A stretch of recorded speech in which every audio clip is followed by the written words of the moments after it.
Hey there, this is R A Manard, Mitrava, for Monks of the Way, and today I'd like to go ahead and talk about the way, and that's the Buddha's teaching, of course, but it's particularly the Path of Eight. Uh, Buddha's teaching is based on two things, well, two different teachings. One is the Four Truths, and the other one is the Path of Eight, and that's what we call them, so we know what they are particularly, but their names are actually different. The Delusion Sutta, the short version, has the Path of Eight, and the setting of the wheel in motion, I believe, is the Four Truths that people most refer to. Now, the way is a process, and everybody goes through it. Now, you can go through it unintentionally and get results as you do, or you can do it intentionally and get measured and disciplined results that are much greater. That makes sense to most people, I'm pretty sure. So let's get into it. What are these 8 areas that Buddha is talking about in our life that we cycle through, that we repeat, that is the way? And we find that first there's the view. Well, you have to start somewhere. It's a circle, so it doesn't really start somewhere. Let's make that clear. It does not start somewhere. However, there's 8 parts. And for the sake of listing them, the first one Buddha has mentioned is your view. Now, in a person that has yet to learn and so is immersed in delusion, such view happens that is not aligned with truth. Sure. So let's look at our views not aligned with truth. So right view is what we're talking about. So it'll be right view, right urges, right speech, right action, and so on and so forth. And when we say right, we don't mean this is right and that is wrong, and we do it that way. It's more like this is aligned with truth and this is not aligned with truth. Now, be careful there also when you go, this is right view and this is not right view, because not everything's black and white. Pardon. Not everything's black and white, and there's going to be concepts that have truth and delusion in them when you go through life, and there's going to be views you have that have truth and delusion in them. And it's going to be a process of purifying these views that you have, giving up what is less for what is more. So less true, more true. And you'll recognize something as not right view when before it was right view. You believed it. You tested it. You proved it. You were missing something. And when you practiced it, it should have come out that there was something wrong with it. And after that, you accept it, you see. So a process there as well. You know, I have a view. Is it a right view? Well, are you testing it in life? Are you proving it? Did you prove it in life? You think you proved it. You're practicing it. In practice, truth will not cause evil, will not cause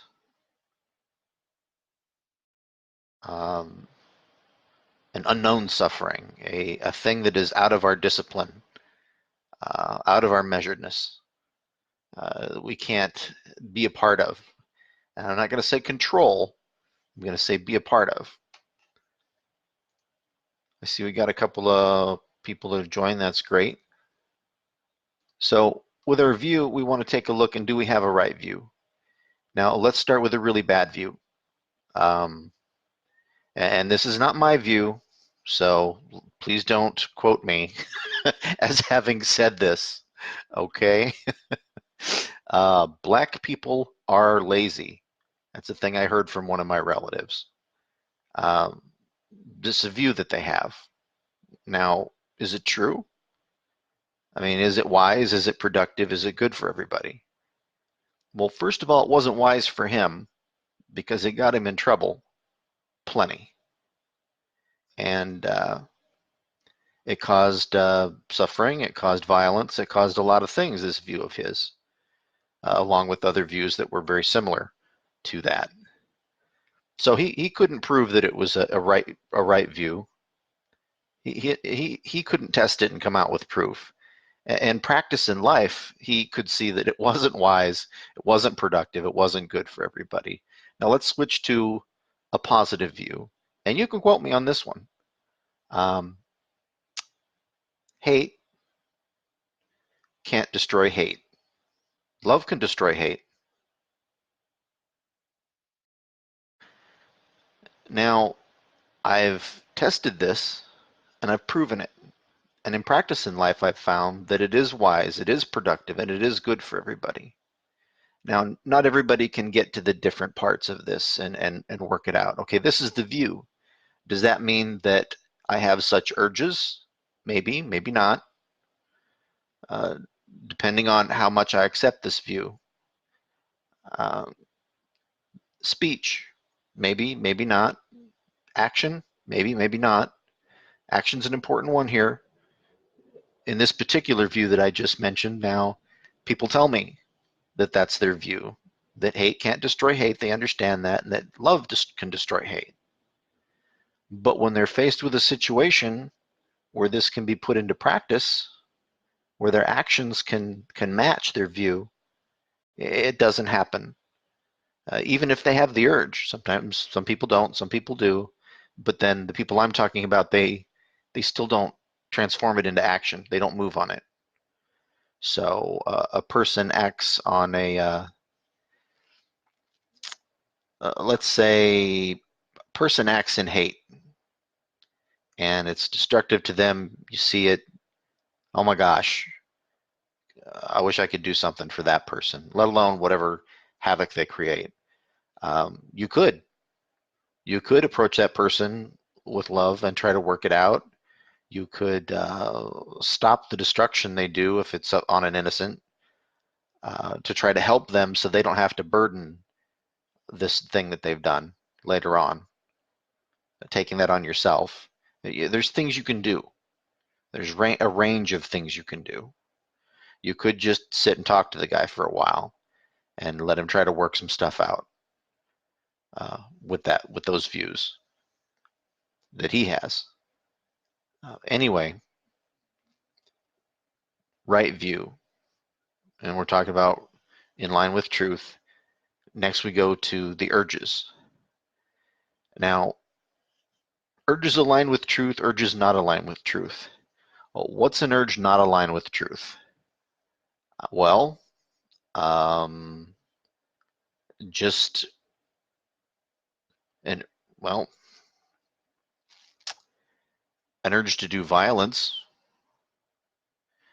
an urge to be lustful, the lustful urges, uh, to steal, to acquire, like that, material things. I could really go on about urges that are not aligned with truth, but I think you're getting what I'm saying. And I didn't just give one like the other of something not aligned with truth. So you can test these things, and prove them, and practice in life and see. And being a career thief is not going to be a great life. Even if you're a successful thief and you steal and steal and you become very rich, you can't have happiness that way, because you're part of a repeating cycle, and you're never really going to be satisfied. It's never really going to bring happiness. And there are urges, like the urge of compassion, when you see something's happening to somebody, the urge to be generous, the urge to be kind. Uh, I think you get what I'm saying here about good urges. Are they aligned with truth? They not aligned with truth? We can easily go through the process. Let's go to speech, right speech, because that will confuse people a lot, right speech, because there's a lot of talk about it. I didn't mean that to be a joke, but that's actually pretty funny. So what is right speech? Well, I've been asked lately, we have obvious examples. Let's start with that. I mean, obviously, you're lying to people. That's not right speech. You've you've chosen to deceive a person. You've taken the action of speech. Uh, Speech being a little separate than action. You say things, you do things is different. But you're saying these things. You're putting it out there. You're expressing it like that. Expressing deception. That's not right. And once again, I have people saying they know that lies cause suffering. They separate people. You know, they reduce your power. They don't increase your power. And they know these things, but then I see that they lie on a regular basis. And sometimes even about things where there's no particular payoff for them. They just do it. It becomes part of their life practice, or it has been from the beginning. I don't know. But obviously they say they know it, but they don't translate it. It doesn't continue in the process. And they need to look at that and ask themselves why, what's going on here, and get to the root of it. The root of these things is important. Through this process, we're rooting things out. We can look at each one of these things of a particular thing and see where it is that we're hung up, which ones we need to work on, which things are maybe non-existent. But speech is very important. It's the first part of an outward expression. Why you do things is more important than what you do, because what you do passes. But why you do things, it sticks with you. But I've been asked recently a tricky thing about speech, which is sarcasm. Is that right speech? Well, usually it is. I mean, you're not actually trying to deceive anybody with sarcasm. It's a thing that people are supposed to understand that you're being sarcastic. However, it can be repeatedly negative, and it can be also include negative self-talk. It can be a negative practice, and that would not be in line with truth, right speech. But using some sarcasm, okay, not it's not going to be tested and proven that it's bad. It's not gonna in your life practice be ruining your friendships, ruining your self-image, ruining all this stuff. And so that's something to look at. And this race speech, I was asked, well, what if I lied and I didn't know it? What if I said something to somebody, I said it was true and it wasn't? I feel bad about that. Well, it's okay that you feel bad about that. You need to forgive yourself. And if you can make it right with that person, make it right. Um, so you want to clear it up. If you have bad things, you want to clear them up. And there's different ways to do that. One at first is realization, of course. And I know I'm slowing down here on the speech part of the 8, and I really need to get going to keep the time low so people don't feel so intimidated by the size of the video. So I probably don't give you as much as I would in person. I guess I know I don't. But I'm doing the best I can here. Let's move to the next one so we can keep going here. Action. Action that's aligned with truth. I think we've all done things that we know were really not good. They were not wise. they were not productive, and or they were not good for you or anyone or everyone. Um, so we do a thing and we have an intention. And with all these things, we have an intention, a thing within us, uh, and we follow through this process. Now, if your intention and action is compassion, it's not a wrong action. You'll never really do something wrong in compassion.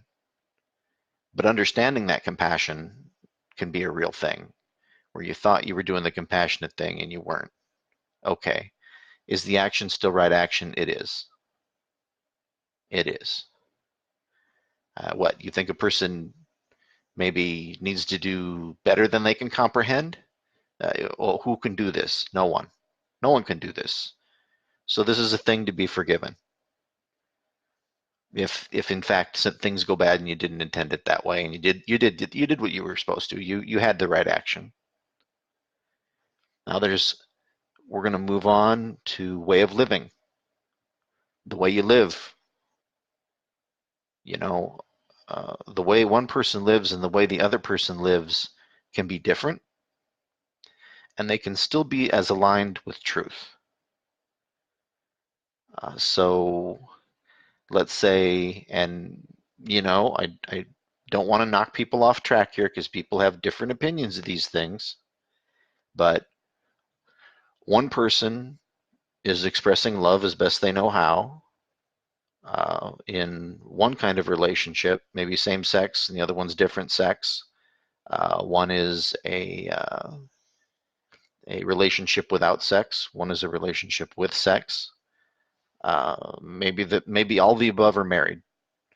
So we have things that are the same and things that are different, but there's no necessity that any of these people are not aligned with truth in the way they live.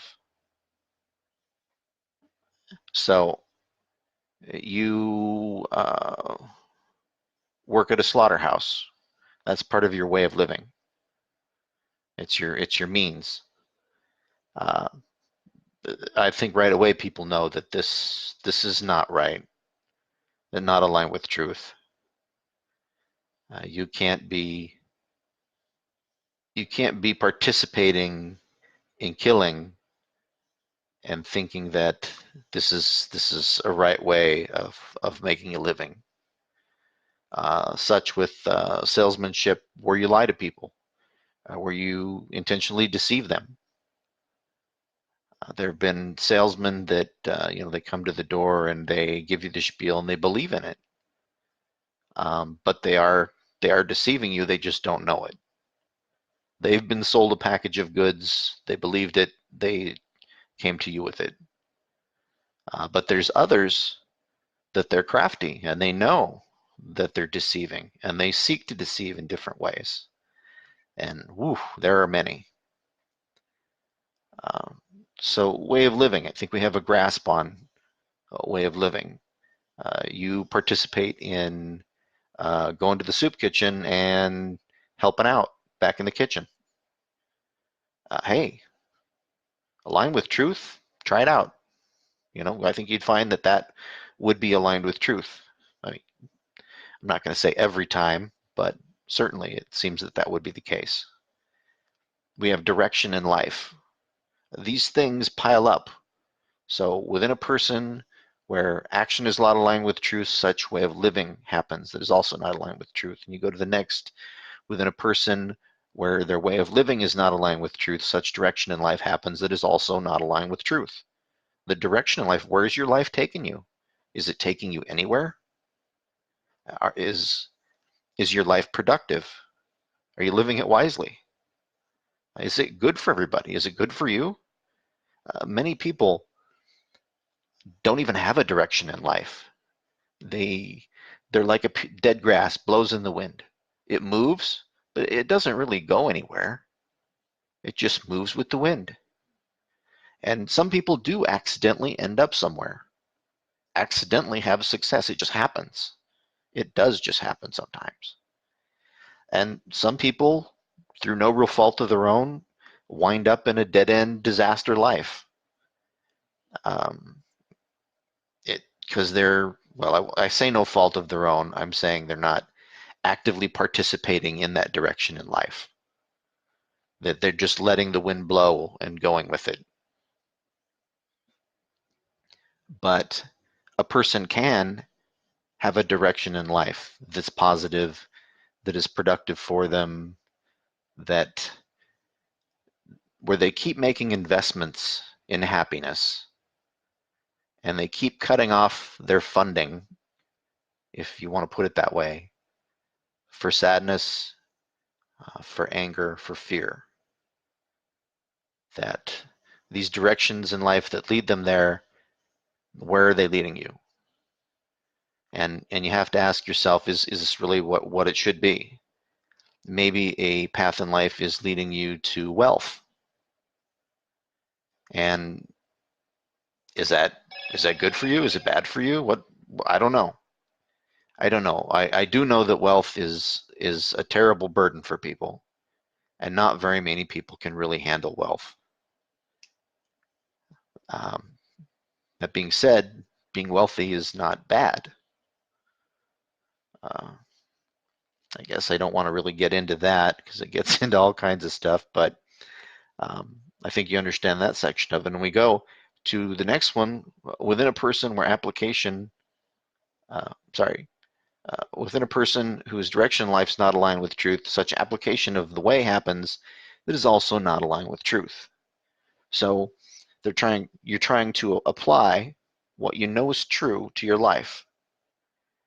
And either you're doing it and you're doing it in a way that's working, or you aren't figuring things out correctly and you're trying to apply stuff that's not right or applying it in a bad way.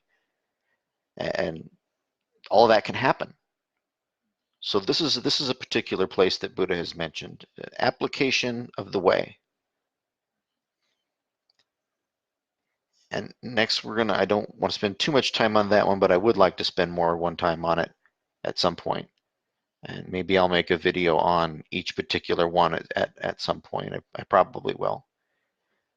Within a person where application of the way is not aligned with truth, such transformation or realization, you might want to call it, in deep contemplation as a result of causation happens that is also not aligned with truth. And that's a little wordy, so I'll go over it one more time. Within a person where application of the way, not aligned with truth, transformation happens also, not aligned with truth. It's in deep contemplation as a result of causation. It's important that we know that, but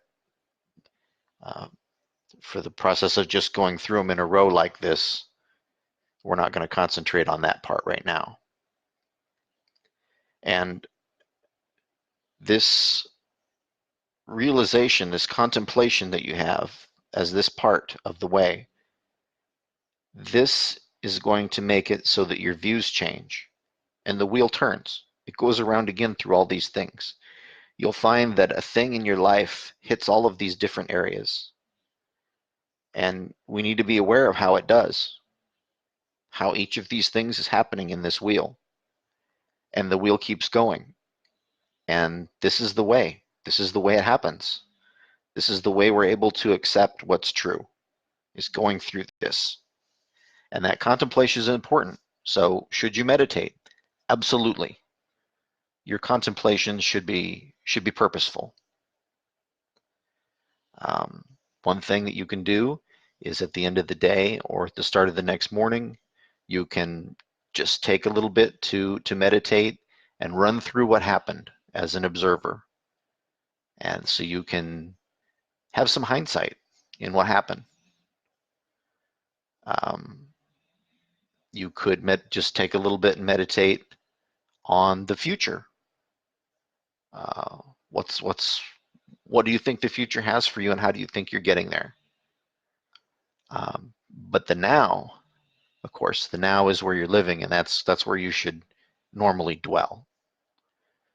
Not in the future, not in the past, but in the now. So I tell people, they say, oh, I have plans and someday I'm going to do something. But what about today? Um, what could you have easily done today you didn't do, that you thought was important, that you thought you were going to do? Um, Small things even. Um, and I'm going to go and mention that this transformation might not feel good. This what you get in contemplation.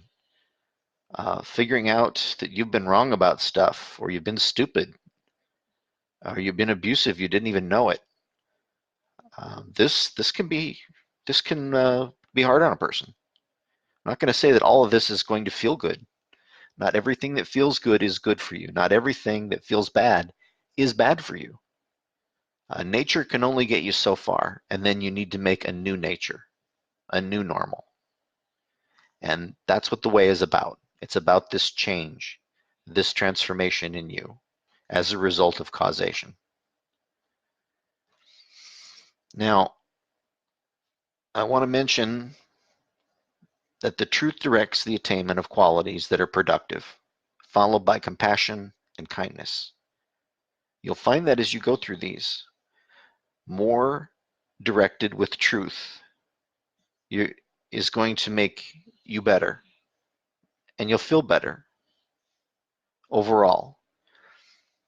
People have depression, and they say, how can I just be happy? Well, some people tell them, well, just do it. Just think nice thoughts. No, that's not very constructive. Or just stifle those bad feelings. Just push them down into a tight ball in your gut until they build up and explode someday. Also not good. You can make incremental changes. You can feel your feelings and let them pass. You can realize that your emotions are not reality. They're how you feel about things. There's many things as you go forward that you need to think about, and I can't go through them all here. I just can't, because it would be an all-day video. Honestly, it would. So many aspects I'd like to go through. Um, but if you have issues with these, talk to a monk of the way, me.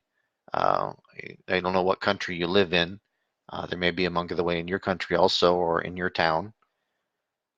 And of course, this is a video, so who knows what happens in the future. There may be monks of the way all over the place, and you can't swing a dead cat, as they say, without hitting one.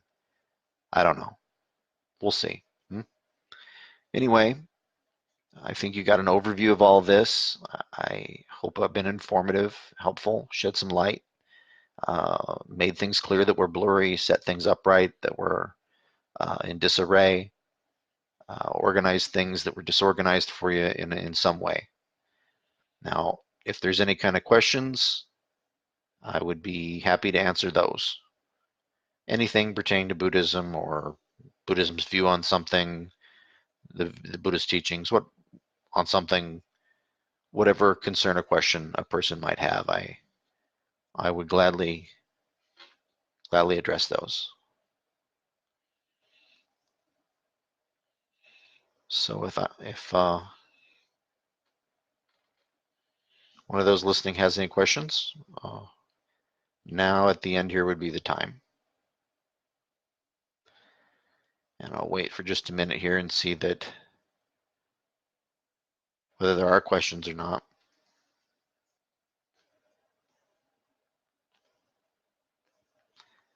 And it either there isn't one, or it's taking a long time typing or going through. I guess in closing, I'd like to say that this wheel, this 8-spoked wheel symbol of Buddhism, turns, and for everybody it turns. And the way is the way. That's how it works for everyone, not a particular person. It's a universal truth.